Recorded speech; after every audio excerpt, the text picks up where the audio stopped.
Fala galera do canal Análise, tudo bem com vocês? No vídeo de hoje vamos tratar de um assunto de suma importância, que é qual? Até onde vai o aumento do preço dos combustíveis, né? Visto que em algumas cidades o combustível já passa, a gasolina já passa dos R$6, né? E isso afeta demais, não somente quem anda de carro, como toda a cadeia que depende de combustíveis fósseis, né? E também nesse vídeo eu vou conversar com vocês um pouquinho sobre algumas ideias que eu tenho para a gente poder frear esses aumentos sucessivos, né? E fazer com que o combustível ou trave o preço ou até mesmo reduza, né? Tem algumas ideias aí. E também fico aberto a sugestões nos comentários para a gente debater, beleza? Então se você gosta do meu trabalho e quer que eu continue produzindo esse tipo de conteúdo, deixa seu like, se inscreve no canal se você ainda não é inscrito, ativa o sininho para não perder nenhum vídeo novo e bora para mais esse vídeo. Roda a vinheta!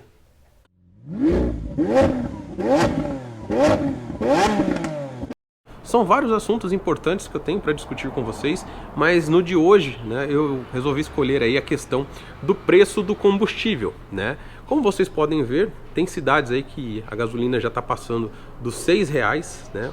Preço absurdo, tá ficando difícil abastecer o carro, tá? E com isso, infelizmente, tanto a gasolina como os outros combustíveis fósseis, eles estão diretamente atrelado ao preço de serviços e produtos, né? Tá tudo subindo o preço. Sobe o preço do diesel, por consequência sobe o valor da passagem de ônibus, sobe o preço daquela garrafinha de cerveja que você tomava. Por quê? Para chegar até o mercado precisa de um caminhão que utiliza o diesel, né? Então o preço das coisas está totalmente ligado ao preço dos combustíveis. E falando em combustíveis, né? Eu não sei até onde isso vai parar. Por quê? Antigamente a gente tinha uma política que literalmente travava os preços, né?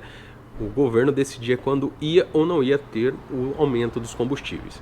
Com relação a isso, o que acontecia? A Petrobras acabava perdendo o seu valor, né? Os investidores não queriam investir, tem todo esse problema aí que é mais uma questão de economia em si do que outras coisas, né? Economia e política, né? Ficava com os preços travados, ia tomando prejuízo, ninguém queria investir mais, ia chegar uma hora que essa empresa ia acabar quebrando, tá? E aí adotaram uma nova política, que é com relação ao aumento do combustível ser atrelado ao mercado mundial, tá? Então, subiu o preço do barril de petróleo, o combustível sobe na bomba do posto, né? Tudo tem uma cadeia ali. Porém, a gente tem aqui no Brasil um grande problema, que é o quê? Aqui no Brasil, as coisas geralmente funcionam um pouco diferente do que funciona no restante do mundo. Aqui, os preços eles sobem, quando, por exemplo, o dólar sobe, né, o dólar também está diretamente ligado ao preço do combustível, o preço do barril de petróleo sobe, o combustível sobe aqui no Brasil, né? Aí repassa nas bombas. Só que, quando cai, né, quando o dólar cai ou o preço do barril de petróleo cai, o combustível simplesmente não baixa o preço, tá?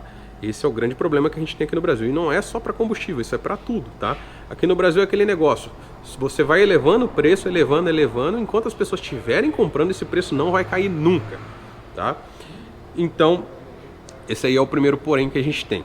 Os combustíveis estão chegando a um preço que já está ficando praticamente inviável andar de carro, né? Com base aí no salário mínimo. A gente tem um salário mínimo aqui no Brasil de R$1.100, né? Abastecimento, a gente está pagando ali por volta de R$5 o litro de combustível, né? Se a gente abastecer um tanque de 50 litros, a 5 vai dar R$250, né? Eu não sou muito bom de conta, mas eu acho que é isso. Vai dar cerca de R$250. Então a gente tem praticamente uns 23%, 22% da renda total, né? Lembrando que geralmente um tanque de combustível serve para uma semana rodando mais ou menos, né? Então, com isso a gente acaba tornando inacessível o veículo para quem ganha um salário mínimo, né? Fica praticamente impossível de se ter. Isso é que a gente está colocando aqui somente o combustível, beleza? Mas e aí, né? Como a gente pode fazer para driblar esses aumentos sucessivos dos combustíveis, né? Existe a lei da oferta e da procura. Então, quanto mais pessoas estiver procurando combustível, isso vale para tudo, tá? Estou citando combustível como exemplo.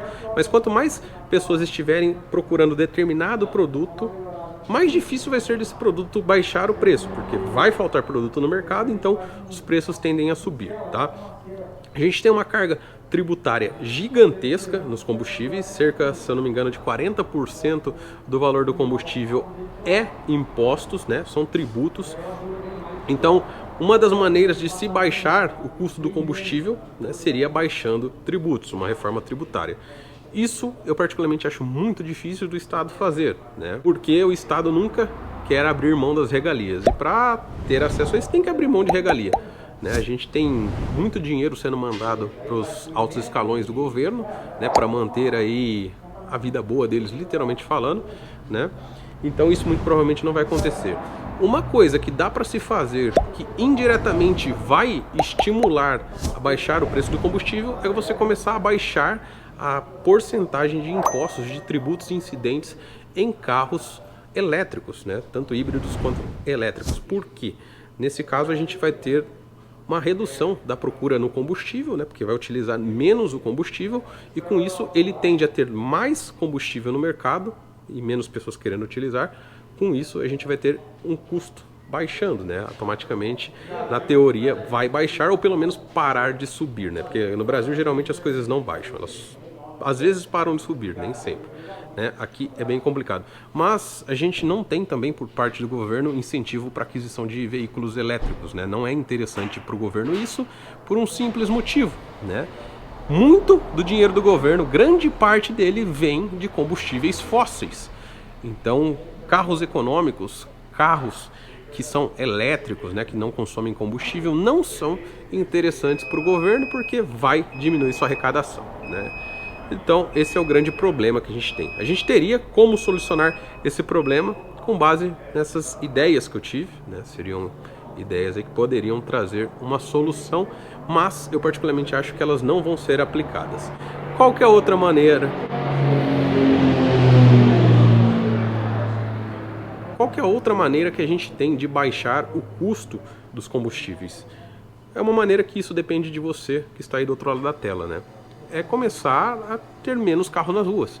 Então, se você vai para o serviço, você, por exemplo, tem 5 vizinhos aí no condomínio que você mora, na cidade, no bairro que você mora, e vocês vão para a mesma direção, começa a revezar, vai cada semana com um carro. Dessa maneira, a demanda por combustível vai diminuir, os seus custos também irão diminuir, e com isso tende que o combustível baixe ou pelo menos mantenha o seu preço, né? Porque os postos também precisam viver, né? Postos de combustíveis, toda a cadeia, né? A distribuidora, a Petrobras, todo mundo precisa viver. E se as pessoas param de comprar, eles vão precisar baixar o preço para estimular o consumo, né? Então a tendência são que os preços caiam, tá? Mas eu ainda sou mais adepto da vai pra rua e tenta brigar pela redução dos impostos e tirar a regalia desses caras. Beleza, galera? Bom, pessoal, e essas são as sugestões que eu tive, né? A gente fez a gravação lá no Pimentel, né? Por isso que tinham aqueles carros atrás, né? E aí a introdução e o encerramento eu tô gravando aqui da minha casa hoje. Essas são as ideias que eu tive. Se vocês tiverem mais algumas ideias pra gente poder achar uma maneira, né, de diminuir o preço dos combustíveis, deixem nos comentários aí, né? Vamos discutir. E quem sabe, né, esse vídeo não chega para algum político que crie vergonha na cara, né, e baixe os impostos dos combustíveis por isso, porque isso afeta toda a cadeia logística, né? Como eu disse para vocês, a cervejinha que você toma, o refrigerante que você quer beber, a comida que você come, até a televisão que você compra em uma loja está atrelada indiretamente ao preço dos combustíveis, né? Porque aumenta o preço do combustível, aumenta o frete, aumenta o produto, é sempre repassado para o consumidor, tá? Não vão achando que as empresas vão absorver para elas, elas sempre vão repassar para os consumidores e não estão erradas, tá? Isso é uma empresa. Então, se vocês gostaram desse vídeo, deixem um like de vocês aí, pois nos ajuda demais, estimula eu a continuar produzindo esse tipo de conteúdo e também o vídeo a chegar a mais pessoas. Se inscreve no canal se você ainda não é inscrito, ativa o sininho também. Um forte abraço e até o próximo vídeo.